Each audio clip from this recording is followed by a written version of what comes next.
함께 하나님의 말씀을 나누기를 원합니다. 제가 베트남에 가서 사역하게 되었을 때 많은 분들이 걱정하신 것 중에 하나가 베트남이 굉장히 더운데 힘들지 않겠는가, 또한 저희 부모님도 제가 더위에 약한 걸 아시기 때문에 더운 데 가서 사역하는 게 힘들지 않겠는가 라는 그런 걱정을 굉장히 많이 하셨고, 또한 저희 아내를 잘 아시는 분들은 저희 아내가 벌레를 굉장히 싫어하고 끔찍하게 싫어하는 걸 알기 때문에 베트남이 벌레가 엄청나게 많다는데, 바퀴벌레도 종류별로 있다는데 거기 가서 잘 사역할 수 있겠는가라는 것을 굉장히 많이 걱정을 하셨었습니다. 근데 막상 가보니까 이 더위와 벌레가 그렇게 생각보다 힘들지가 않더라고요. 그 이유가 뭐냐면은 이 어느 곳에 가든지 에어컨이 있었기 때문에, 특별히 한국에서는 집에 에어컨이 있어도 보통 거실이나 안방에만 있던지, 그리고 또 전기세가 비싸기 때문에 정말 덥지 않으면 에어컨을 거의 틀지를 않습니다. 근데 베트남에 가봤더니 정말 말 그대로 방마다 에어컨이 있고, 거실이 약간 넓은 경우에는 이 에어컨이 2개씩 있기 때문에 보통 집집마다 에어컨이 4대에서 5대씩 있습니다. 그리고 이 에어컨을 하루 24시간을 다 틀어놔도 한 달 동안 그렇게 에어컨을 5대씩을 돌려도 이 전기료가 10만 원이 채 나오지 않기 때문에 굉장히 부담 없이 에어컨을 쓸 수가 있었죠. 그래서 더위 때문에 한 번도 고생해 본 적이 없고, 오히려 이 에어컨을 팡팡 틀어놓고 밤에 추워서 이불을 덮고 잤던 적이 굉장히 많았던 것 같습니다. 그래서 더위 때문에 그렇게 고생하지는 않았었고, 또 벌레 때문에 고생할 줄 알았는데 가봤더니 아파트가 굉장히 많아서 저희가 제법 고층 아파트에 살았습니다. 그래서 10층 정도에 살았는데, 10층 정도에 사니까 이 개미들이 올라오다가 한 5층쯤에서 다 지치는 것 같아요. 그래서 5층까지는 개미가 많다는데 그 위로는 그 벌레가 없어가지고 굉장히 쾌적하게 잘 살았었습니다. 근데 한번 문제가 생겼는데, 한번 크게 당한 적이 있었는데, 그게 뭐냐면 정전이 난 적이 있습니다. 그래서 이 베트남이란 곳이 정전이 좀 자주 일어나는데 보통 일주일에 한두 번씩은 꼭 납니다. 근데 일주일에 한두 번씩 나도 보통 1시간에서 2시간 정도면 끝나니까 그렇게 크게 어려움이 없었는데, 한 번은 이 정전이 제대로 났습니다. 그래서 한 3일 정도 불이 제대로 들어오지도 않고, 그리고 전기가 끊겼던 그러한 적이 있죠. 그러니까 이것처럼 힘들고 이것처럼 어려운 게 없는 겁니다.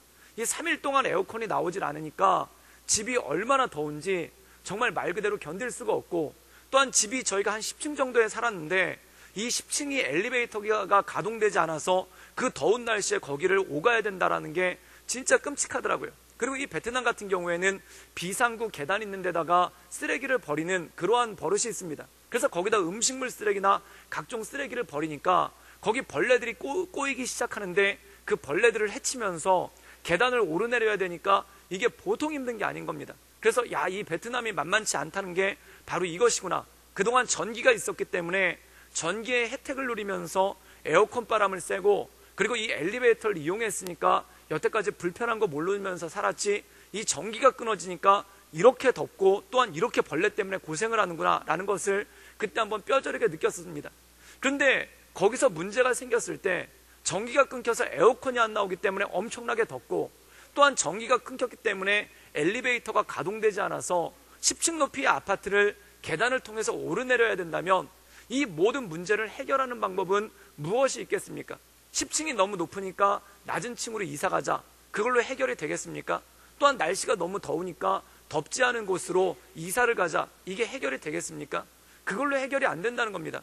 결국 이 모든 문제를 궁극적으로 해결할 수 있는 능력은 전기가 다시 들어오면은, 그리고 전기가 다시 가동이 되면은 그 모든 문제가 해결이 된다는 겁니다. 그래서 엘리베이터의 문제가 되었던, 에어컨의 문제가 되었던, 전기만 다시 가동이 되면은 예전처럼 불편함 없이, 또한 더운 것도 아랑곳하지 않고, 또한 높은 것도 아랑곳하지 않고 살 수 있는 그런 힘과 능력이 생긴다는 것이죠. 사랑하는 여러분, 우리가 이 세상을 살아가면서 많은 문제들을 겪게 됩니다. 그런데 그 문제가 문제인 경우가 아니라 그 문제를 해결할 수 있는 능력이 없어서 문제인 경우가 굉장히 많다라는 것이죠. 우리가 사도행전에 보면은 초대교회에도 문제가 있었습니다. 이 초대교회 얼마나 좋은 교회입니까? 성령 충만한 교회고, 하나님의 은혜가 충만한 교회이고, 예배 드릴 때마다 기적이 일어나고, 또한 사도들의 말씀이 충만하였던 교회, 그리고 함께 뜨겁게 사랑하고 떡을 떼며 온전한 공동체를 이뤘던 교회가 바로 초대교회입니다. 그런데 이 초대교회에도 문제가 있었다는 것이죠. 그런데 중요한 것은 뭐냐면, 그 문제가 나왔을 때 문제를 어떤 방식으로 해결하느냐가 굉장히 중요하다는 것입니다. 오늘 말씀 가운데 보면은 고린도 교회가 등장하게 됩니다. 고린도 교회는 말 그대로 정말 문제가 많은 교회입니다. 이 고린도 전서에 나와 있는 고린도 교회의 대표적인 문제 몇 가지만 추려보면은 첫 번째가 파벌의 문제입니다. 그래서 분쟁이 있었다는 거예요. 그런데 분쟁이 있는 게 단지 단순하게 싸우는 게 아니라 그냥 개인적으로 감정적으로 안 맞아서 싸우는 게 아니라 파가 나눴다는 겁니다. 사랑하는 여러분, 개인적으로 감정적으로 마음이 상해서 분쟁을 나는 것과 파당이 갈리는 것과는 그 차이가 엄격하게 달라집니다. 왜냐하면 어떤 파벌에 속하거나 파당이 나누어지면은 도저히 해결할 수 없는 접점이 없기 때문에 이것 때문에 더 갈등이 심해지고 갈등이 격해지는 경우가 굉장히 많다라는 거죠. 그럼 파당이 형성되면은 그것에 따라서 부가적으로 따라오는 문제가 있습니다. 그게 뭐냐면 바로 죄와 관련된 문제라는 것입니다. 즉 죄에 대해서 온전하게 치리하거나 죄에 대해서 온전하게 징계하지 못하는 그런 문제가 생기기 시작했다는 것입니다. 그 이유가 뭐냐면 우리 파당에 속한 사람이 죄를 지으면은 어떻게든 변호를 하려고 합니다. 그리고 우리 파당에 속하지 않고 나와 적대적인 파당에 속해 있는 사람이 조금이라도 죄를 지으면 그것에 대해서 관용을 베풀려고 하지 않기 때문에 그렇습니다. 우리가 정치인들이 하는 것을 가만히 보면은 정말 말 그대로 내로남불이라고 하지 않습니까? 내가 하면 로맨스고 남이 하면 불륜이다.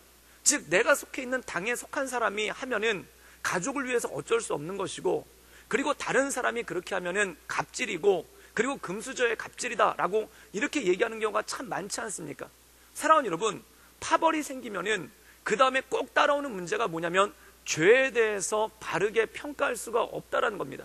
그래서 이 고린도 교회에 생겼던 문제가 뭐냐면 파당이 갈라지기 시작한 거예요. 파당이 갈라지다 보니까 어떤 죄의 문제가 나왔는데 이 죄의 문제가 단순히 다를 죄의 문제가 아니라는 겁니다. 그 죄의 문제가 뭐냐면 첫 번째 음란에 관한 문제라는 거예요. 그래서 이 음란에 관한 문제가 얼마나 심각한 것이냐면은 그 자기 어머니와 부부관계를 맺고 사는 사람이 있다는 겁니다. 그래서 이것이 계모인지 친모인지 잘 나와 있지는 않지만 어쨌든 자기 어머니와 아버지가 죽고 나서 어머니가 혼자 남았는데 그 어머니와 부부관계를 맺고 사는 그러한 사람이 있는데 그것에 대해서 도저히 징계도 하지 않고 치리도 하지 않고 그냥 냅뒀다는 겁니다. 사랑하는 여러분, 이건 굉장히 심각한 문제죠. 음란한 문제, 단순한 음란의 문제가 아니라 하나님께서 세워주신 가정의 공동체를 파괴하는 그러한 일이라는 겁니다. 그런데 그것에 대해서 적절한 징계를 하지도 않고 적절한 치리를 하지도 않았다는 겁니다. 그 여러 가지 이유가 있는데 그 이유 중에 하나가 뭐냐면 파당이 갈라지면은 이 사람이 우리 파에 속한 사람이면은 뭐 그럴 수도 있지 라고 생각하는 경우도 생긴다는 겁니다. 그렇다면 파당이 생기면은 꼭 나오는 문제가 뭐냐면 죄의 문제에 대해서 적절하게 대응하지 못하는 그러한 문제가 생기기 시작한다는 겁니다. 이거 굉장히 심각하죠. 그리고 그 다음에 또 파생된 문제가 뭐냐면 바로 은사에 관한 문제라는 겁니다. 사랑하는 여러분, 은사는 굉장히 좋은 것이죠. 그리고 이 은사를 통해서 초대교회가 부흥하고 성장했다는 겁니다. 근데 문제는 뭐냐면 이 은사가 질서 없이 사용되었다는 겁니다. 그리고 이 은사가 개인의 사욕을 위해서 사용되어지고, 그리고 이 은사가 개인의 자랑거리가 됐다는 겁니다.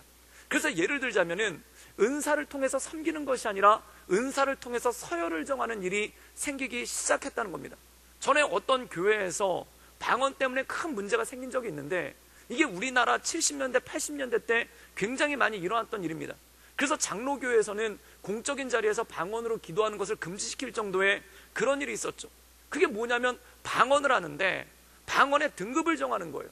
그래서 어떤 사람은 뭐 랄랄라 따따따 그러면 초보네 이렇게 얘기하고, 또 어떤 사람은 뭐 약간 영어 비슷하게 뭐 샬라샬라 하면은 저건 중급이네. 그 다음에 어떤 사람은 손을 갖다가 막 이렇게 돌리면서 뭐 약간 샬랄라하게 하면은 저건 천국의 방언이네. 그래서 자기들끼리 방언을 하는데, 사랑하는 여러분, 방언은 다 좋은 겁니다. 어떤 형태로 하든 어떤 형식으로 하든 다 좋은 거고 그걸 통해서 하나님께서 응답하신다는 겁니다. 근데 그걸 가지고 서열을 정하는 거예요. 그걸 가지고 서열을 정해서 어떤 일까지 발생했냐면은 어떤 교회 목사님은 방언을 못 하시는 거예요. 그랬더니 성도가 나와가지고 방언을 잘 하시는 분이 나와가지고 방언도 못하면서 무슨 목사를 한다고 그러냐고 목사님을 갖다가 강단에서 끌어내리는 그런 일이 비일비재하게 있었습니다. 그리고 또 교회 중직을 세울 때 방언도 못하면서 무슨 교회에서 중직을 하냐고 사람을 비웃고 우습게 여기는 일이 굉장히 많았습니다. 그런데 고린도 교회가 그랬다는 거예요. 은사를 행하는데 덕을 세우지를 못한다는 겁니다. 은사를 세우는데 그것이 자랑거리가 되고, 또한 은사를 행하는데 그것이 서로 서열을 정하는 그러한 모습이 되기 때문에 은사를 행하면 행할수록 교회가 힘들어지고, 은사를 행하면 행할수록 교회가 어려워지는 그런 모습 가운데 빠졌다는 겁니다. 그래서 이 사도 바울이 고린도전서 12장에 보면은 은사에 대해서 얘기를 하는데, 은사에 대해서 설명하면서 그 앞에다가 꼭 붙이는 게 있습니다. 유익을 세우기 위해, 덕을 세우기 위해 너희는 이렇게 은사를 행하라. 그리고 유익이 되지 않는다면은 그 은사를 절제하라는 것입니다. 그래서 심지어 어떤 일도 있었냐면, 대표 기도를 하는데 자기의 영성을 자랑하려고 방언으로 대표 기도를 하는 사람이 있는 거예요. 그럼 다른 사람들이 그걸 어떻게 알아듣겠습니까? 전혀 무관하게 공동체에 전혀 유익을 끼치지 못하는 그런 일로 은사를 사용하는 그런 일들이 생기기 시작했다는 겁니다. 그래서 사도 바울이 뭐라고 얘기하냐면, 네가 아무리 뛰어난 은사를 가지고 있더라도, 네가 아무리 뛰어난 능력이 가지고 있더라도 그것이 공동체의 덕을 세우지 못한다면 그것을 너희가 절제하는 것이 맞다라는 그러한 말씀을 한다는 겁니다. 또 하나의 문제는 뭐냐면, 교회에서 봉사를 하는데 이 봉사가 서로에게 덕을 세우지를 못한다는 겁니다. 그래서 봉사를 하면서 서로 갈등이 생기고, 또한 봉사를 하면서 서로 정죄를 하고, 또한 봉사를 하면서 서로를 판단하는 그러한 일들이 생기기 시작한다는 겁니다. 그래서 사도 바울이 이 고린도 교회의 문제를 일일이 다 해결을 합니다. 그 일일이 다 지적을 합니다. 그렇다면 중요한 것이 이것입니다. 이런저런 문제가 있는데 어떻게 이걸 해결할 것인가? 이런저런 문제가 있는데 이 문제를 어떻게 풀어나갈 것인가? 예를 들어서 파당의 문제가 대립한다면 파를 없애면은 그것이 없어지겠습니까? 당을 없애면은 그것이 없어지겠습니까? 예를 들어서 중등부와 고등부가 갈등 관계에 있다. 그럼 중등부와 고등부를 없애버리면은 그 갈등 관계가 없어지겠습니까? 그게 아니라는 겁니다. 그런데 사람이 법을 세워서 해결하려면은 다 그런 식으로 해결한다는 겁니다. 예를 들어서 사도행전 6장에 보면은 구제를 하다가 문제가 생기죠. 구제를 하다 문제가 생기는데 보통 그런 경우에 어떻게 해결하려고 하면은 그냥 구제를 없애버리자. 시끄러웠고 말레 생길 만한 거는 없애버리자. 이런 식으로 해결하는 경우가 참 많다는 겁니다. 또 어떻게 하냐면 법을 세밀하게 세웁니다. 그래서 법이 하나가 있으면 그 법에 항이 있고 목까지 세밀하게 지어서 이런 경우에는 이렇게 걸리고 저런 경우에는 저렇게 걸리고, 그래가지고 그걸 가지고 치리를 하거나 그걸 가지고 법전 해석을 하면서 나갈 때가 굉장히 많다는 겁니다. 그럼 어떤 일이 생기냐면 성도들이 말씀은 모르는데 법에 대해서는 정통해지는 거예요. 그래서 제가 어떤 교회를 보니까 그 교회는 예배 시간보다 재직회가 더 뜨거운 교회가 있더라고요. 그래서 말씀에 대해서 얘기할 때는 다들 입만 벌리고 있는데 재직회를 해가지고 법에 대해서 얘기를 하니까 의장 이 있어, 이거는 헌법에 위배돼요, 이건 정관에 위배돼요 라고 하면서 법에 대해서 뜨거워지는 경우가 있다는 겁니다. 그러면 법을 세밀하게 짜면은 이 교회의 치리의 문제가 해결이 되겠습니까? 해결이 안 되는 거예요. 항상 법이 나오면은 그 법을 피해가는 길이 생기고, 법이 나오면은 그 법을 피해 나가는 편법이 생기니까 결국 근본적인 문제, 그 편법을 해결하려고 또 세목을 만들고, 또 세목을 만들면은 그 법을 또 피해 가려고 편법이 생기고, 그러면 또 세목이 걸리고, 그럼 결국에는 해결할 수가 없다라는 것입니다. 그럼 은사가 문제가 있으니까 은사를 사용하지 못하게 하는 게 맞느냐? 또 그것도 아니라는 겁니다. 은사는 교회에 유익을 주기 위해서 하나님께서 주신 것입니다. 근데 그 은사가 교회에 덕을 끼치지 못한다고 해서 은사 자체를 못하게 한다면 이것도 문제가 되지 않겠습니까? 그리고 또 어떤 분들은 이렇게 얘기를 합니다. 봉사로 인해서 문제가 생기면은 봉사자들을 위한 세미나를 철저하게 하면은 그 봉사자들이 그 모든 것들을 해결할 거 아닌가라는 말씀을 하시는 분들이 참 많습니다. 근데 세상에 교육으로 해결되고 세미나로 해결되면 얼마나 좋겠습니까? 정말 그 노회에서 총회에서 그 연초만 되면은 주일학교 교사 세미나 엄청나게 많이 합니다. 그런데 주일학교 교사 세미나를 그렇게 많이 하는데도 불구하고 일단 교사들이 모이지도 않을 뿐더러 그 세미나를 한다고 해서 교회가 획기적으로 바뀌는 것도 없습니다. 교육을 한다고 해서 해결되는 게 없다라는 거예요. 또 어떤 분들은 목회자한테 그런 얘기를 할 때가 있습니다. 설교 때 한번 언급을 하시라고. 설교 때 한번 언급을 하면은 다 듣는다고. 그랬으면은 목회가 얼마나 쉽겠습니까? 그거 가지고 해결이 안 되는 거예요. 그냥 해도 본인 얘기지 모를 때도 많고, 그리고 그 얘기를 한다고 해도 마음 가운데 반감이 일어서 지나 똑바로 하지, 이런 생각이 들 때가 굉장히 많다는 겁니다. 그럼 이 문제를 어떻게 해결하는가? 결국 해결하는 방법은 뭐냐면 사도 바울은 고린도 교회에 대해서 이렇게 얘기합니다. 은혜밖에는 해결할 방법이 없다. 즉 은혜로서는, 은혜가 아니고는 해결할 방법이 없다는 겁니다. 사랑하는 여러분, 가정에 수도 없이 많은 문제가 있습니다.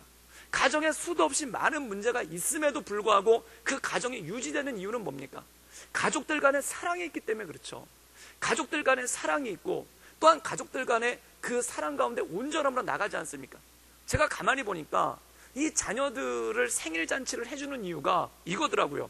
부모님들의 헌신을 새롭게 하는 게 아이들의 생일 파티더라고요. 그래가지고 그 아이들이 굉장히 얄밉고 때때로 꼴보기 싫을 때가 있는데 그 생일 잔치라는 의식을 통해서 한번 기억하는 거예요. 아, 이 아이를 낳았을 때 내가 참 감사했었지, 하나님께. 그리고 이 아이를 바라보면서 하나님께서 내게 이런 기쁨을 주셨지. 그런데 그게 뭐냐면 아이한테 어떤 문제를 해결시키려고 해서 해결이 되는 게 아니라 그 아이에 대한 사랑을 새롭게 함을 통해, 또한 부부간에 갈등이 생겼을 때도 이 결혼기념일날을 한번 생각하면서 우리가 결혼했던 순간에 얼마나 행복했던가, 또한 이 결혼까지 오기에 반대하는 부모님들의 그 반대를 진짜 무릅쓰고, 또한 그렇게 돈도 없고 가난한데도 불구하고 우리가 결혼해서 열심히 살았던 그 시절이 얼마나 좋았던가, 그걸 새롭게 함으로써 이 가정의 문제들을 해결해 간다는 겁니다. 그래서 사도 바울은 뭐라고 얘기하냐면 이 1장에 첫 번째 이 고린도 교회의 문제에 대해서 먼저 언급을 합니다. 그리고 고린도 교회의 문제에 대해서 먼저 언급을 한 다음에 그 다음에 얘기하는 게 뭐냐면 십자가를 기억하라는 겁니다. 그리스도의 십자가로 말미암아, 그래서 이 십자가에 대해서 쭉 설명을 하다가 어떤 문제에 대해서 언급을 하고 너희들은 예수 그리스도의 십자가를 생각하라. 또 어떤 문제에 대해서 언급하고 너희들은 예수 그리스도의 십자가를 생각하라. 그리고 그 십자가의 의미에 대해서 해석을 한 것이 고린도전서 13장, 이른바 사랑장이라고 불리우는 그 십자가에 대한 해석, 결국 하나님의 사랑이 우리를 새롭게 하고 하나님의 사랑이 우리를 온전케 하고, 그리고 우리 안에 십자가의 은혜로 말미암아 하나님의 사랑을 회복할 때 모든 교회의 문제를 해결해 나갈 수 있는 힘과 능력이 생긴다라는 권면이 이 말씀 가운데 있다는 것입니다. 사랑하는 여러분, 사람이 힘든 이유는 결론 하나입니다. 짐승은 먹을 게 없어서 힘들고, 또한 잠잘 장소가 없어서 힘들고, 추워서 힘듭니다. 근데 사람은 물론 먹을 것 때문에 힘들기도 하고 잠잘 장소 때문에 힘들기도 합니다. 그런데 진짜 사람을 힘들게 하는 건 뭐냐면 사랑의 문제 때문에 그렇습니다. 사랑이 없으면 인생의 모든 것 자체가 다 고달픕니다. 사람은 언제 우울증에 빠지는가? 내 마음 가운데 사랑이 사라져갈 때 사람은 우울증에 빠집니다. 사랑하는 여러분, 가정에서 부모님들이 얼마나 힘을 다해 자녀를 돌봅니까? 그런데 자녀에 대한 사랑이 넘쳐날 때는 그 희생과 그 수고로 여기지 않고 희생으로 여기지 않는다는 거예요. 기쁨으로 여긴다는 거예요. 그런데 사랑이 열버지면은 그 사랑의 수고가 고달픈 것이 되고 무거운 짐이 됩니다. 그럼 어느 순간에 이것이 사람을 슬프게 하고 우울하게 하는 것이죠. 교회에서도 마찬가지입니다. 사랑이 넘쳐나면은 교회 안에서 봉사할 때 이 결국 봉사라는 것이 사랑의 수고라는 겁니다. 사랑의 수고가 뭘까요? 사랑하니까 수고하는 거 아닙니까? 사랑하니까 애쓰는 거 아닙니까? 사랑하는 여러분, 저는 전에 연애할 때 저희 아내한테 꽃다발을 갖다가 계속 선물을 했었는데, 정말 없는 살림에 아르바이트를 해서 꽃다발을 선물을 했었는데, 나중에 꽃다발을 선물하다 보니까 이 꽃다발 아이템이 사라진 거예요. 전에는 뭐 동그랗게 만드는 집에서 사서도 줘보고, 또 어떤 집에서 사서도 줘보고, 그런데 맨날 똑같은 거 주니까 좀 새로운 게 없을까? 그러니까 나중에는 제가 꽃다발을 제작을 하고 있더라고요. 반포 꽃시장에 가서 새벽에 장미꽃 백송이를 띄워온 다음에 제가 그걸 다 만들었어요. 그래가지고 나중에 꽃꽂이 자격증이 나오겠더라고요. 근데 그게 뭐냐면 사랑의 수고라는 거예요. 그거를 만들면서 힘든 거를 모르는 거예요. 왜 그럴까요? 사랑하니까 그것을 하면서 힘든지를 모릅니다. 그런데 어느 순간 사랑에 열버지면은 이거 내 뭐 쓸데없는 짓 하고 있나? 이런다고 해서 알아주지도 않는데, 이런다고 해서 기뻐하지도 않는데 내 뭐 이런 쓸데없는 짓을 하는가? 라고 마음이 생긴다는 겁니다. 사랑하는 여러분, 봉사도 마찬가지입니다. 교회에서 봉사하는 것은 어떤 의무가 아닙니다. 어떤 직분을 가지고 있으니까 이것을 해야지, 이런 의무로 가면은 정말 고달프고 힘들고 힘에 겹습니다. 그런데 이 봉사가 사랑의 수고, 주님에 대한 사랑을 표현하고 싶어서, 주님에 대한 사랑을 표현하고 싶어서, 그 사랑을 표현하고 싶어서 수고하게 되는 것, 그것이 바로 봉사고 하나님께서 우리에게 주신 능력이라는 것입니다. 그래서 이 고린도 말씀을 통해서 사도 바울이 우리에게 권면하는 것이 있는데, 그것이 무엇인가 하니 바로 너희는 사랑을 회복하라. 그런데 어떤 사랑을 회복하는가? 하나님에 대한 사랑을 회복하라. 그리고 하나님에 대한 사랑을 회복하기 위해 필요한 게 무엇인가? 그리스도의 십자가를 우리가 깊이 생각할 때, 그리고 우리를 위해서 죽으신 이 그리스도의 십자가를 깊이 생각할 때 우리 안에 온전한 사랑의 능력, 그것이 회복되고 이 고린도 교회 안에 있는 모든 문제를 해결할 수 있는 능력이 생긴다는 것입니다. 많은 사람들이 교회 안에 문제가 생기면 법으로 해결하려고 하는 경우가 있습니다. 또한 제도로 해결하려고 하는 경우가 있습니다. 법과 제도도 굉장히 좋은 것입니다. 그런데 여러분, 가정생활을 한번 해보십시오. 가정에서 법을 가지고 해결되는 게 있습니까? 가정에서 제도를 가지고 해결되는 게 있습니까? 결국 사랑이 없으면은 법도 허탄한 것이 되고 제도도 허탄한 것이 되어버립니다. 즉, 사랑이 전제가 되었을 때, 그리고 그 사랑이 흘러넘치기 시작할 때 그 법과 제도라는 것이 날개를 달고 나갈 수 있는 능력이 생긴다는 것이죠. 그렇다고 오늘 말씀 가운데 보면은 이 고린도 교회의 문제에 대해서 사도 바울이 어떤 지적을 하는가, 그리고 그것을 해결할 수 있는 방법에 대해서 우리에게 어떻게 권면하는가가 오늘 말씀 가운데 나와 있는 주요 내용이라는 것입니다. 우리 함께 고린도전서 1장 10절에서 12절까지의 말씀을 함께 읽도록 하겠습니다. 우리 다 같이 읽겠습니다. 시작. 형제들아, 내가 우리 주 예수 그리스도의 이름으로 너희를 권하노니 모두가 같은 말을 하고 너희 가운데 분쟁 없이 같은 마음과 같은 뜻으로 온전히 합하라. 내 형제들아, 글로의 집 편에서 너희에 대한 말이 내게 들리니 곧 너희 가운데 분쟁이 있다는 것이라. 내가 이것을 말하거니와 너희가 각각 이르되 나는 바울에게, 나는 아볼로에게, 나는 게바에게, 나는 그리스도에게 속한 자라 한다는 것이니. 오늘 말씀 가운데 보면은 사도 바울이 이 고린도 교회에 있는 문제에 대해서 첫 번째 지적을 합니다. 그 지적이 뭐냐면 너희 가운데 분쟁이 있다는 겁니다. 그래서 분쟁이 있기 때문에 마음과 뜻을 같이 하지 못한다는 것이죠.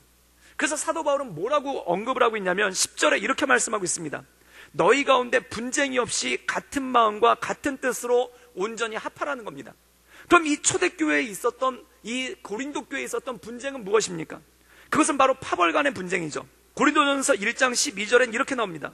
내가 이것을 말하거니와 너희가 각각 이르되 나는 바울에게, 나는 아볼로에게, 나는 게바에게, 나는 그리스도에게로 속한 자라 한다는 것이라는 겁니다. 사랑하는 여러분, 이들이 각자 자기의 파벌을 주장했다는 겁니다.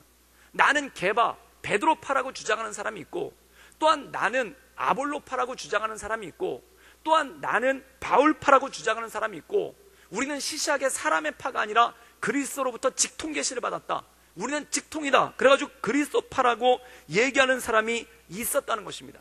사랑하는 여러분, 그런데 분쟁의 기본은 어디서 오냐면, 언제나 분쟁의 기본은 어디서 오냐면 자랑하는 데서 옵니다. 자랑을 하기 시작하면은 그 다음에 필연적으로 따라오는 것이 바로 분쟁입니다. 사랑하는 여러분, 그럼 사람은 언제 자랑을 할까요? 사람이라는 것이 그렇습니다. 언제 자랑을 하게 되냐면 모든 사람에게는 인정 욕구라는 것이 있습니다. 이거는 당연한 겁니다. 인정 욕구는 다른 말로 얘기하면 뭐냐면 사랑받고자 하는 욕구가 모든 사람에게 있다라는 겁니다. 근데 자랑을 언제 하기 시작하냐면 내가 사랑을 제대로 받고 있지 못하다라는 생각이 들기 시작했을 때, 그리고 내가 다른 사람들로부터 인정을 제대로 받고 있지 못하다 싶을 때, 그때 나타나는 것이 바로 자랑이라는 것입니다. 왜냐하면 사람들이 자기를 몰라주는 것 같은 거예요. 그리고 사람들이 자기를 알아봐주지를 못하는 것 같은 거예요. 나를 알아봐주지 못하고 나를 알아봐주지를 못하니까 마음 가운데 조급함이 옵니다. 마음 가운데 조급함이 오니까 모든 조급함은 입술로 표현되기 시작합니다. 그 입술로 표현되는 것이 뭐냐면 바로 자랑이라는 겁니다. 그런데 이 자랑은 굉장히 심각한 것입니다. 그 이유가 뭐냐면 이 심리학자인 김정훈 교수님이라는 분이 이런 말을 한 적이 있습니다. 그게 뭐냐면 사람의 자랑은 다른 사람의 질투를 유발한다고 나옵니다. 사랑하는 여러분, 내가 다른 사람한테 사랑받지 못하는 것 같고 내가 다른 사람으로부터 인정받지 못하는 것 같아서 자랑을 합니다. 그럼 내 자랑을 들었을 때 다른 사람들이 그걸 듣고 어우 그렇군요 그러면서 감탄을 하면 얼마나 좋겠습니까? 감탄을 하는 게 아니라 그 뒤에서 그 상대방 마음 가운데 질투라는 반감이 일어나기 시작한다는 거예요. 그래서 이 김정훈 교수는 뭐라고 얘기했냐면 연약한 늑대일수록 산 위에 가서 울부짖는다는 거예요. 사랑하는 여러분, 호랑이는 산에 가서 포효하지 않습니다. 사자는 산에 가서 포효하지 않습니다. 진정한 강자인 호랑이는 자신을 숨깁니다. 그리고 그 진정한 강자인 호랑이는 자신을 웅크리고 있습니다. 그러나 호랑이보다 못한 늑대가 자신을 포효하고 울부짖으면서 자기를 드러낸다고 한다는 거예요. 그런데 문제는 뭐냐면 이 늑대가 포효하면서 자기를 드러낼 때 그는 어떻게 되는가? 사냥꾼의 표적이 된다는 거예요. 그래서 이 김정은 교수는 뭐라고 얘기하냐면 겸손은 미덕이 아니라 겸손은 생존이라는 거예요. 왜냐하면 겸손하지 않으면 그는 주변에서 사람들이 쏘아대는 질투의 화살에 맞아서 얼마 살지 못하고 죽을 거라는 겁니다. 근데 중요한 건 뭐냐면 진짜 잘난 사람한테는 사람은 질투하지 않습니다. 왜냐하면 격차를 느끼기 때문에 그래요. 저는 여태까지 목회자로서 살면서 뭐 뛰어난 목사님들, 예를 들어서 온누리교회 하용조 목사님 또는 사랑의 교회 오카르 목사님에 대해서 질투를 느껴본 적이 단 한 번도 없습니다. 왜냐하면 범접할 수가 없기 때문에 그분들에 대해서 질투를 느껴본 적이 한 번도 없습니다. 그런데 언제 질투를 느끼냐면 고만고만한 사람들끼리 질투를 느끼는 거예요. 그래서 부목사 생활을 하고 있을 때 제가 중등부 전도사인데 고등부 전도사가 설교를 되게 잘한다. 그럼 속으로 이렇게 질투가 오는 거예요. 저거 어느 책에서 베꼈을까? 저거 어떤 목사님 설교 베꼈을까? 저거 어디서 저런 쓸데없는 예화나 들고 막 이러면서 마음 가운데 질투가 나는 거예요. 그럼 사람은 언제 질투하냐면 고만한 사람들끼리 질투한다는 거예요. 진짜 뛰어난 사람은 자기에 대해서 자랑할 필요도 없습니다. 진짜 뛰어난 사람은 자기에 대해서 드러낼 필요도 없습니다. 호랑이는 한 번도 표효하지 않는데 호랑이의 발자국 소리만 듣고 그 토끼들이 도망을 가는 거예요. 호랑이 발자국 소리만 듣고 다른 동물들이 도망을 가는 거예요. 그런데 늑대가 포효하면 어떤 일이 생기는가? 사냥꾼이 그것을 표적으로 삼아서 온다라는 겁니다. 사랑하는 여러분, 고린도 교회 분쟁의 제1 원인은 뭐냐면 자랑이라는 겁니다. 그런데 교회에서 자랑할 게 무엇이 있나요? 영적인 것의 자랑이라는 거예요. 그런데 이 사람들이 기가 막힌 게 뭐냐면 뭘 자랑했냐면 나는 바울에게 속한 자라는 걸 자랑했습니다. 그리고 나는 베드로에게 속한 자라는 걸 자랑했습니다. 나는 아볼로에게 속한 자라는 걸 자랑했습니다. 마치 이것과 똑같습니다. 초등학교 1학년 애들이 학교에서 서로 힘자랑을 합니다. 너 나보다 힘세? 너 나보다 힘세? 그래서 어떤 애가 책상을 들면서 으라차차차 그러면서 봤지? 그랬더니 그거보다 힘 약한 애가 그러면 너 나보다 힘세구나 그렇게 인정하지 않습니다. 그러면 걔는 뭐라고 얘기를 하냐면은 우리 아빠는 경찰이야 이렇게 얘기를 합니다. 이게 뭐냐면 내 힘으로 이 사람에게 자랑할 수 없을 때, 내가 가진 힘으로 이 사람을 능가할 수 없을 때 그때 사람은 꼭 뭘 얘기를 하냐면 배경을 얘기를 하는 거예요. 즉 내 힘으로 너를 이길 수 없다. 그럼 아버지 카드를 쓰는 거예요. 우리 아빠는 경찰이야. 그러면 여기 있는 애는 또 이렇게 합니다. 웃기지 마. 우리 아빠는 군인이야. 니네 아빠는 권총 쏘지. 우리 아빠는 M16이야. 막 이러면서 큰 총 쏴. 뭐 이러면서 자랑하는 겁니다. 그럼 니네 아빠는 M16 쏘니? 우리 아빠는 공군이야. 막 이러면서 이번에 들어온 F-35B도 뭔데? 뭐 이러면서 있는 얘기 없는 얘기 하는 거예요. 이게 뭘까요? 지금 이 초대교회 안에 분쟁이 일어난 거예요. 초대교회 안에 분쟁이 일어났는데 그 분쟁의 내용이 무엇인가? 자기에 대한 자랑인 거예요. 아, 너 나보다 방언 잘해? 너 나보다 예언 잘해? 너 나보다 이거 더 잘해? 너 나보다 주일학교 교사하면서 더 부흥시켰어? 처음에는 이걸로 출발을 하는 거예요. 그런데 그 다음에는 내게 더 이상 자랑할 게 없어지니까 그 다음에 따라 나가는 게 뭐냐면 내가 누구한테 배웠는 줄 알아? 내가 바울한테 배웠어. 그러면 웃기시네. 바울은 어디서 온 족보야? 나는 예수님의 수제자 베드로한테 배운 사람이야. 그러면 베드로 웃기지 말라고 그래. 나는 그리스도에게로 직통이야. 뭐 이렇게 되는 겁니다. 그럼 이 분쟁의 이유가 뭐냐면 자신들에 대한 과도한 자랑, 또한 자신들에 대한 과도한 과시가 이것을 통해서 나가기 시작한다는 겁니다. 그때 사도 바울이 이것에 대해서 권면하는 겁니다. 지금 너희가 파벌을 두고 나간다. 그럼 이 파벌을 두고 나오는 게 도대체 기원이 무엇인가? 너희들 스스로를 자랑하려고 하니까, 너희 스스로를 인정받게 하려고 하니까, 그리고 이 고린도 교회에서 내가 제일의 사람이다. 결국 자랑이란 건 어디서 나오냐면은 결국 교회 안에서 서로의 서열을 정하려고 할 때, 네가 나보다 믿음 좋아? 아이고 나는 새벽 예배 나오는 사람이야. 너는 새벽 예배 나와서 꾸벅꾸벅 졸지. 나는 통성으로 기도하는 사람이야. 웃기지 마. 나는 바울한테 배운 사람이야. 나는 새벽 예배를 바울한테 배운 사람이야. 뭐 그까지 바울, 나는 베드로야. 웃기시네. 나는 예수님께 직통이야. 뭐 이런 식으로 나가는 겁니다. 그러니까 여기서부터 자랑이 나오기 시작하고, 처음에 자랑의 출발점은 인정받고자 하고 사랑받고자 하고, 그리고 남들보다 우위에 있고자 하는 것에서 계속 자랑이 나오기 시작하는 거예요.